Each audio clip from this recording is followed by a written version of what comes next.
हम अपनी टोली के साथ घाटे वाले हनुमान जी के मंदिर पहुंच चुके हैं। गाड़ी को खड़ा करके अब उनके दर्शनार्थ हम अपने साथियों के साथ जाएंगे। जाने से पहले हम आपको बता दें कि यहाँ कैसे पहुँचा जा सकता है। तो देखिए, खेड़ली से ये 7-8 किलोमीटर दूर है। अब आप कहेंगे खेड़ली कहाँ है, तो देखिए जो आगरा और जयपुर वाला नेशनल हाईवे है उससे एक जगह पड़ती है खेड़ली मोड़, और उससे 8-9 किलोमीटर दूर है खेड़ली, और फिर 18 किलोमीटर इन्होंने संशोधन कराया भाई साहब ने, और 8 किलोमीटर ये। आप यहाँ मणावर होते हुए भी आ सकते हैं, आप महुआ से भी यहाँ आ सकते हैं, दूरी ज़्यादा नहीं है। तो चलिए हम आपको पहले यहाँ दर्शन कराते हैं और उसके बीच बीच में आपको जो भी जानकारी उपलब्ध होगी आपको बताते हैं। बहुत ही सुंदर पहाड़ियों के बीच स्थित ये स्थल है। चारों ओर पहाड़ियाँ हैं और वहाँ ये हनुमान मंदिर स्थित है। और मंदिर के सामने ही 2-3 दुकानें, जैसा आप जानते हैं कि भारतीय मंदिरों की विशेषता है कि उनके सामने काफ़ी प्रसाद के लिए दुकानें लगी हुई होती हैं। तो यहाँ प्रसाद के लिए दुकानें हैं। यहाँ अपनी श्रद्धानुसार आप कोई भी मिठाई, फल या मिश्री, पंचमेवा जो भी आप चाहें भगवान को अर्पित कर सकते हैं। तो अब हम मंदिर परिसर में आपको ले चलते हैं। मैं हमारे साथी रूपसिंह जी से जानना चाहूँगा, सर हनुमान जी हमारे आराध्य देव हैं, तो जो भक्तजन हैं वो यहाँ सामान्यतः किस उद्देश्य के लिए आते हैं? जय श्री राम। मैं भी सर यहाँ पर प्रथम बार आया हूँ, और भगवान का या कहें हनुमान जी का जो महत्ता है उसको सुनकर के हम यहाँ पर आप सबके साथ पीछे चले आए हैं। और जैसा कि नाम से यहाँ पर भी देता है, गेट पर लगा हुआ है मनसापूर्ण हनुमान मंदिर घाटा भंवर के नाम से ये पूरे इलाके भर में विख्यात है, यूँ कह सकते हैं। और यहाँ जो भी दर्शनार्थी या भक्तजन आते हैं अपनी जो भी मतलब इच्छाएं या मनोकामनाएं पूर्ति के लिए यहाँ पर अर्जी लगाते हैं, और उसके पश्चात में जब उनकी मनोकामना पूरी हो जाती हैं तो यहाँ पर भव्य समावणी का आयोजन भी किया जाता है। तो बहुत सारा यहाँ पर भव्यता के साथ में दर्शन करते हैं। और अब हम अंदर चलते हैं किस प्रकार के प्रवेश करते ही देखिए घंटी बजाना बहुत शुभ कार्य माना जाता है। तो इस शुभ कार्य में साथी और हम भी हाथ बटा रहे हैं। ये मंदिर का परिसर है, बहुत ही सुसज्जित है और प्रथम दृष्टया बहुत मनमोहक लग रहा है।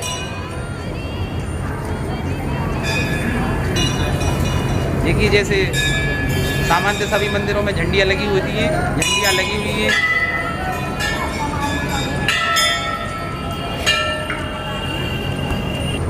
अब हम हनुमान मंदिर की चौखट पर पहुंच चुके हैं। तो सबसे पहले सामान्यतः जो प्रक्रिया की जाती है कि उसका नमन किया जाता है, उसको चूमा जाता है। तो अब हम मुख्य मंदिर में ये जो परिसर है उसमें प्रवेश कर चुके हैं। अभी काफ़ी संख्या में जो दर्शक थे वो दर्शन करके निकल चुके हैं, और हम सौभाग्यशाली के समय मंदिर परिसर में इतनी भीड़ नहीं है। हमारे साथ जो आए हुए हैं, तो देखिए मैं परिचय करा दूँ, श्री राजीव सिंह जी और शशिकांत जी। तो राजीव जी, आप वास्तव में बताइए कि यहाँ आकर आपको कैसा महसूस हो रहा है? भगवान के दर्शन दूर से आप कर ही रहे हैं, मंदिर परिसर में खड़े हुए हैं, तो वास्तव में प्रथम दृष्टि आपको कैसा लग रहा है भगवान के मंदिर में आकर? हमें यहाँ पर बहुत ही अच्छा महसूस हो रहा है, शांति मिल रही है। हाँ, तो शशिकांत जी आप क्या कहना चाहेंगे?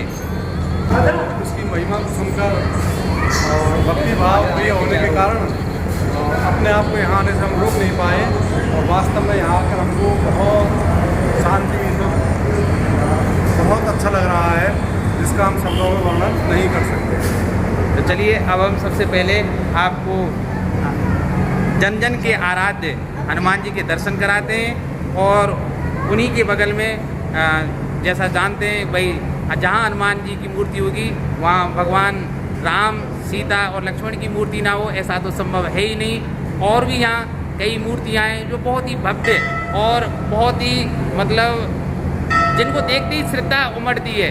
तो चलिए सबसे पहले हम उनके दर्शन आपको कराते हैं और फिर बाकी की बात करते हैं। चलिए हम सभी हनुमान जी की स्तुति करते हैं। अतुलित बलधामम हेम शलाभिधेयम धनुजवन कृशानम ज्ञानी नाम अग्रण्यम सकुल गुण निधानम वानराणाम धीशम रघुपति प्रिय भक्तम बात जातम नमामि। अतुलित बल के धाम, सोने के पर्वत के समान कांति युक्त शरीर वाले, दैत्य रूपी वन को ध्वंस करने वाले, ज्ञानियों में सबसे आगे, संपूर्ण गुणों के निधान, वानरों के स्वामी श्री रघुनाथ जी के प्रिय भक्त पवन पुत्र श्री हनुमान जी को मैं प्रणाम करता हूँ। ओम मंजनी गर्भ संभूताय कपींद्र सचबोत्तमं राम प्रिय नमस्तुभ्यं हनुमान रक्ष रक्ष सर्वदा। ओम मनोजवं मारुतुल्यं वेगं जितेन्द्रियं बुद्धिमतां वरिष्ठं वातात्मजं वानर युतमुख्यं श्रीरामदूतं शरणं प्रपद्ये। ओम हनुमते नमो नमः। चलिए अब आप श्री कृष्ण भगवान के दर्शन कीजिए।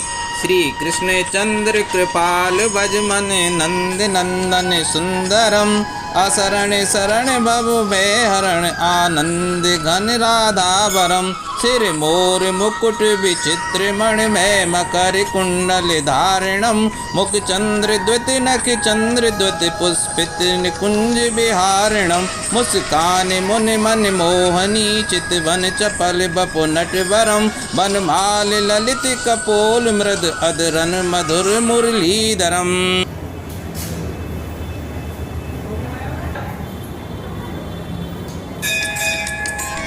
हर हर महादेव। यक्ष स्वरूपाय जटाधराय पिनाक हस्ताय सनातनाय दिव्याय देवाय दिगंबराय तस्मै अकाराय नमः शिवाय। ओम नमः शिवाय। तत्पुरुषाय विद्महे महादेवाय धीमहि तन्नो रुद्र प्रचोदयात्। अब चलिए हम आपको गणेश जी के दर्शन कराते हैं। ओम गंगणपते नमो नमः। शुक्लांबरम धरम देवम शशिवर्णम चतुर्भुजम प्रसन्नवदनम ध्यायेत् सर्वविघ्नोपशान्तये। ओम गंगणपते नमो नमः। लक्ष्मी नारायणाय नमो नमः। शांताकारं भुजगशयनं पद्मनाभं सुरेशं विश्वाधारं गगनसदृशं मेघवर्णं शुभांगं लक्ष्मीकान्तं कमलनयनं योगारूढध्यान गम्यं वन्दे विष्णु भव्यहरं सर्वलोकैकनाथम्। ओम ऐं ह्रीं क्लीं चामुण्डाय विच्चे या देवी सर्वभूतेषु मातृरूपेण संस्था नमस्तस्यै नमस्तस्यै नमस्तस्यै नमो नमः। या देवी सर्वभूतेषु बुद्धिरूपेण संस्था नमस्तस्यै नमस्तस्यै नमस्तस्यै नमो नमः। अब हम आपको भगवान हनुमान जी की भी आराध्य श्री रामचंद्र जी, सीता जी और लक्ष्मण जी के दर्शन कराते हैं।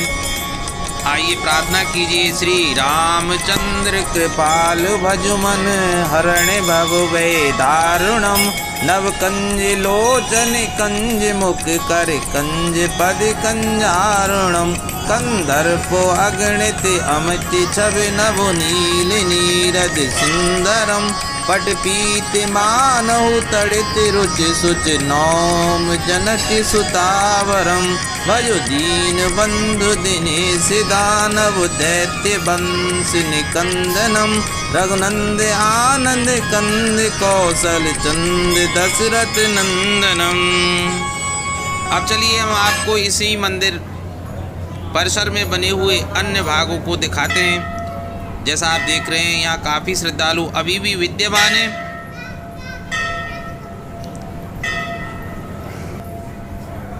देखिए दूसरी ओर अहाते में भगवान शिव परिवार सहित विराजित हैं।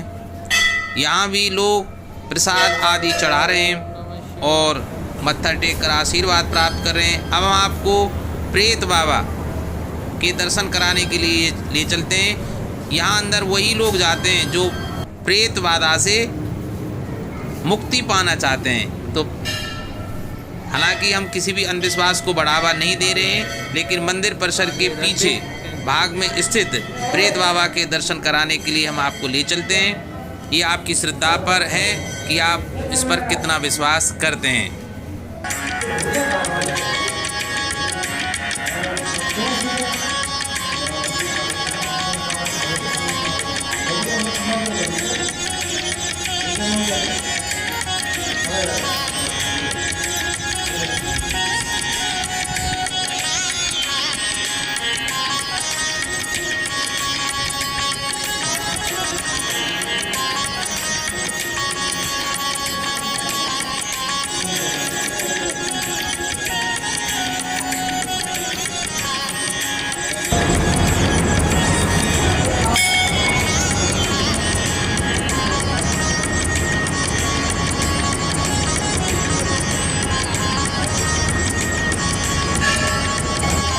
अब हम यहाँ के महंत आदरणीय श्री पंकज जी से आपकी भेंट कराते हैं और जानने का प्रयास करते हैं कि ये प्रसिद्ध हनुमान मंदिर कब बना, ये इनकी जो मूर्ति स्वयं प्रकट हुई थी या किसी के द्वारा स्थापना कराई गई, और यहाँ भक्तजन क्यों आते हैं। तो सर आपका स्वागत है। तो सबसे पहले हमारे दर्शकों को आप ये बता दीजिए कि भगवान हनुमान की जो ये मूर्ति है ये स्वयं प्रकट है या किसी के द्वारा स्थापित की गई है। देखो ऐसा है जी, ये स्वयं भू है, स्वयं प्रकट हुई है। जो स्थान है इसी जगह पे प्रकट हुई है। और पहाड़ तो पहाड़ हैं बड़े बड़े, इनके नाम से इनका नाम घाटा हावर पड़े, घाटे वाले हनुमान। यहाँ जो भक्तजन है वो किस प्रयोजन से ज़्यादातर आते हैं भाई, कोई विशेष अभिलाषा या लालसा लिए जो इच्छा पूर्ति यहाँ आकर होती है, तो इस बारे में कुछ आप बताएंगे सर। देखो ऐसा है, भक्तों की भावना है और हनुमान जी महाराज की अर्जी लगती है, मनोकामना पूरी होती है, भक्त आते जाते हैं और भगवान सबकी सुनते हैं। बहुत खूब सर। और जैसे इस मंदिर का जो अनुमानित निर्माण का जो समय है वो क्या रहा होगा सर, ये कब जैसे निर्माण हुआ था पहली बार। देखो ऐसा है, निर्माण तो करीबन 71-72 में, सन 71-72 में, 1971-72 में हुआ। 72 में हनुमान जी के एक चबूतरा टीन का निर्माण हुआ। अच्छा।